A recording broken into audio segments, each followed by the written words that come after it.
Mertua Adalah Maut. Itu film yang akan kita bahas di episode kali ini. Suka nggak?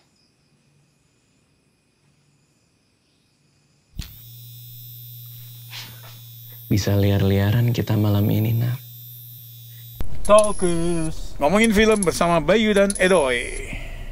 Catatan harian menantu Sinting, film terbarunya Raditya Dika. Dia udah cukup lama absen ya Iya. dari layar lebar. Terakhir dia Netflix special ya, serial. Series, tapi di bioskop kayaknya mungkin single 2 ya. Yang berapa tahun lalu tuh? Oh ya, udah selama itu ya? Mungkin 4-5 tahun lalu gitu. Nah, dari rumah produksi yang sama nih, Soraya. Oke. Lahir film terbarunya Raditya Dika, diambil dari buku berjudul sama. Catatan harian menantu Sinting. Iya. Sutradarai Sunil Soraya. Yang ini kedua kalinya dia menyutradarai Dika ya, Radit ya, setelah single 2 itu. Oke, tapi pemeran utamanya adalah Ariel Tatum. Iya, karena itu kan catatan harian menantunya ya. Iya, jadi di sini si Ariel Tatum tuh jadi Mirna ya, menikah dengan Sahat. Awalnya mereka berumah tangga mereka menumpang di rumah ibunya Sahat. Ya, yang diperankan oleh Lina Marpaung nih. Kemudian setelah mereka mampu beli rumah sendiri, ini nggak tahan nih, ya tinggal di rumah mertua nih si Mirna ya. Karena si mertuanya banyak tuntutan lah, terutama untuk dapat anak. Dan terlalu intrusif. Iya, intrusif. Jadi kegiatan yang sangat personal, yang sangat private tuh dia kayak nggak punya temboknya aja, kayak nggak ada pagar pembatas gitu kan. Jadi semua serba boleh karena itu rumah dia. Nah, makanya kemudian Sahat dan Mirna memutuskan untuk beli rumah sendiri yang gede banget gitu ya. Karena sebetulnya si Sahat juga kerja di perusahaan minyak ya. Iya. Dan udah jadi senior, engineer dia kan. Nah, kemudian dibalik ya, si mertuanya ini yang tinggal sama mereka, dan Sahat sebagai anak nggak bisa nolak. Nah, sebetulnya istrinya si Mirna ini keberatan gitu, tapi apa daya gitu kan. Saat nggak nolak ya udah dia ikut, dan apa yang dia takutin ya terjadi di sini gitu ya. Ibunya tuh ngerasa bahwa ya dia ibunya tuh entitled banget ya. Apa-apa tuh harus menyertakan dia harus tahu, dia harus ikut campur gitu loh. Kayak gitu. Nah, termasuk tadi yang Bayu bilang bahwa segera punya anak gitu loh. Kenapa nih nggak punya anak? Itu kenapa nih pakai kontrasepsi gitu kan? Kan harus segera punya anak. Nah, jadi semua ibu kan udah tua gitu. Jadi semua serba mi gitu. Dan lumayan si Lina Marpaung ini entah karena acting atau memang karakternya tulis seperti itu sangat menyebalkan di sini tokoh mertuanya. Iya, jadi gitu ceritanya, dinamika antara anak, menantu dan mertua. Iya. Oke, catatan dari gue. Jadi sebetulnya gue baru sekali ini ngelihat Raditya Dika tuh di kursi penumpang di film ini. Karena pemeran utamanya nih si Ariel Tatum. Iya. Dan she carries the movie. Gitu ya. Dan Raditya Dika di sini emang kayak jadi sama-sama juga kayak sebelumnya ya. Karakternya mirip-mirip lah. Pelangak-pelongo. Cuma untungnya karena dia bukan karakter utama, jadi nggak nyebelin itu ya. Gitu. Nah, yang punya peran nyebelin adalah si mertuanya. Lu gimana, Bay? Gua jadi ini kan sebetulnya gue karena nonton trailernya aja ya, terus gue pikir wah ini seksi komedi nih. Tapi pas gue nonton mungkin memang nggak tahu, karena dengan adanya Raditya Dika di sini, gue berharap komedi yang lucu gitu. Trailernya juga ada adegan lucu kan, itu kayak vibrator segala itu. Cuman yang di film tuh setupnya lama banget, dan punchline-nya gitu udah bisa tebak. Semua yang lucu udah kita tonton di trailer. Ya jadi gue ngerasa film ini satu, jokesnya juga yang apapun yang maksudnya sebagai jokes gitu dibuat repetitif. Berapa kali dilakukan gitu. Misalnya ya ibunya itulah, selalu ibunya ke menantunya gitu dengan hal yang sama, kayak misalnya nelpon, udah ada adegan lucu itu mas ada lagi gitu. Terus ada beberapa hal lah yang kayaknya repetitif yang udah lucunya udah lewat gitu ya, momen lucunya udah lewat gitu. Sama seperti yang kayak sama ibu-ibu ngebahas, kan dokter bilang ini karena spermanya nggak pinter berenang, serdadunya dia bilang, bukan sperma, serdadunya nggak pinter renang, tapi si ibu itu nangkap literally, oh berarti lu harus belajar renang gitu kan. Dan itu nanti ke belakang dibahas lagi tentang itu yang udah nggak lucu gitu kan. Karakternya di sini mungkin Raditya Dika gambarkan sebagai lemah ya, orang yang lemah gitu. Sementara Ariel Tatum, Mama's boy. Ya, Ariel Tatum sebetulnya kuat, tapi dia nggak punya banyak pilihan dalam hidupnya. Karena dia in a way lemah, karena dia ikut apa kata suami. Iya. Dan si ibunya karakternya Belin. Agak susah juga, dimana di film ada dua tokoh yang kurang menyenangkan gitu. Maksudnya gue berharap ada perubahan nih dari awalnya mereka suami yang lemah, nggak selalu nurut sama ibunya, say yes. Itu akhirnya ada perubahan sedikit-sedikit selama filmnya untuk lebih baik gitu, lebih baik ke si istrinya lah gitu. Ini kayaknya istrinya salah terus gitu. Iya.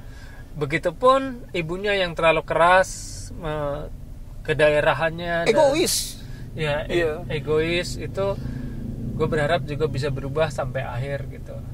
Tapi gue nggak menemukan di ternyata sini. enggak gitu kan. Dan jadi film ini kalau ada, tanpa mau memberi label ya, tapi kalau ada yang mencari female empowerment gak bakal ketemu, dan bisa jadi malah bisa marah ke film ini karena tokoh si istri yang sebetulnya dia independen, ya dia dia bisa bekerja sendiri, dia mandiri, dia punya anak buah, punya tim gitu kan, pendapatnya sangat dihormati oleh bosnya gitu kan, tapi dia di rumah itu di kasta terbawah, dan sampai film kayak gitu. Bahkan yang lebih menyakitkan adalah di akhir film dia sempat berterima kasih kepada orang yang menginjak dia. Bahwa itu, jadi selama yang kita tonton ini, abuse yang didapat dari sama dia itu adalah nggak apa-apa, jadi nggak apa-apa, jadi kayak Stockholm Syndrome, ya kan? Ternyata dia baik ya, gitu. Ternyata maksudnya gitu. Baik ya. Jadi gitu. Sebetulnya kan kalau film journey ya, gitu. Nah ini nggak ada journey-nya. Yang ada akhirnya dia menjadi orang yang mestinya pemenang menjadi kalah. Ya, orang yang abusive ya tetap abusive.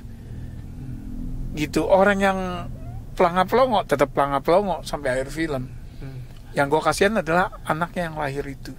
Bakal dididik macam apa gitu kan. Bad parenting dari si mertuanya, dan kekalahan si generasi berikutnya, Sahat dan Mirna, itu akan melahirkan bad parenting juga ke tokoh anaknya ini.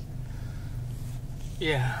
Nah ini kan film berdurasi 2 jam lebih ya, dan gua rasa bisa, mestinya 1,5 jam cukup ya. Dan ada, if I'm not mistaken, 3 adegan weddings, pesta pernikahan di awal sekali,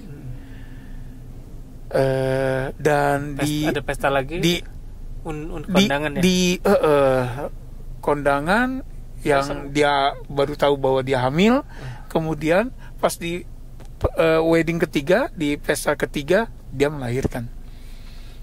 Spoiler ya, gak penting gitu. Oke, nah kalau gue pas nonton film ini sedikit kebayang komparasinya adalah Monster in Law, film tahun 2005-nya si J.Lo dengan Jane Fonda. Ya kan, si mertua sama menantu. adu keras Hmm. gitu kan, karena mertuanya ya intrusif itu Bay. Dan anaknya si cowok tuh yang pelongo juga gitu loh. Gue nggak tahu apakah memang inspired, sedikit banyak terinspirasi oleh film itu atau enggak, karena kan adaptasi dari buku gitu loh. Apakah buku ya terinspirasi dari Monster in Law, nggak tahu juga ya. Then again, cerita menantu against mertua kan memang udah umum gitu. Oke, ada yang lo suka di film ini? Ariel Tatum tuh mau ekstrim close up aja cakep banget men. Oke, ya. Aduh gila. Sebetulnya musiknya enak-enak. Cuman gue nggak tahu apakah ini cocok atau enggak gitu dia. Gue disagree tentang itu. Ya. Bukan musiknya, lagunya, sorry. Lagunya. Lagu. Iya, jadi lagunya itu ya kayak sekonyong-konyong muncul gitu kan ya. Dan kebetulan warna vokalnya itu mirip dengan warna vokal artis yang gue kurang suka gitu loh. Blackpink? On record lu bilang Blackpink gue gak suka. Enak aja. Gila. Oke. 2 minggu lagi kita bahas review filmnya ya. Dan banyak banget Bay. Lagunya banyak banget. Dan gue gak tahu kalau menurut lo bagus. Enggak, apakah bukan lyrically enak. cocok apa masuk ke adegan tertentu atau enggak, karena gue nggak ngelihat Nadanya belum tentu cocok juga, liriknya juga belum gue perhatiin, tapi yang terakhir kayaknya cocok deh. Oh, oke. Mungkin original song untuk itu. tapi lagunya banyak gitu. Jadi kalau lo bilang yang cocok terakhir kayaknya cocok deh, yang ke di tengah-tengah danau gitu ya. Tapi oke lah ya, to each his own. Skor lo berapa Bay? Kayaknya lo suka nih filmnya. gue suka, gue masih bisa enjoy gambarnya. Gue kasih 5 dari 10. Gue memang ada 1-2 momen yang gue agak chuckle gitu kan ya. Tapi ini tipe komedi yang bukan LOL gitu loh. Walaupun gue kayaknya ngeliat yang pas vibrator itu pasti mereka expect satu studio tuh yang ngakak, pecah gitu ya. Cuma kan tadi nggak kejadian. Karena menurut gue setupnya udah kelamaan dan punchline-nya tuh udah jelas gitu ya, bakal seperti apa. Dan ternyata kan punchline komedi itu akan makin lucu apabila ekspektasi lo dipatahkan kan. Dan ini enggak. Ini udah yang di trailer itu yang lucu tuh udah. Oh iya. Gue nggak nonton trailernya Bay gitu. Jadi yang pas gitu. Nah, udah. Ya oke, berapa skor? Oke, gue masih menikmati Ariel Tatum, jadi 2 atau 3 lah Bay. Terserah nanti di grafisnya lo masukin berapa gitu. Oke. Fansnya Radit yang udah nonton catatan harian Menantu Sinting, mungkin boleh komentar. Yang udah baca bukunya juga mungkin boleh komentar. Kita berdua agak-agak kecewa karena berharap terlalu banyak, berharap dapat film lucu. Dan ini kan comebacknya Radit gitu, jadi sesuatu yang mestinya istimewa gitu. Nah, tapi kita nggak menemukan itu gitu. Ya udah, komen, kalau like boleh dikasih like, ajak temannya untuk subscribe, di share juga boleh. Makasih udah mampir, sampai ketemu di episode berikutnya. Salam.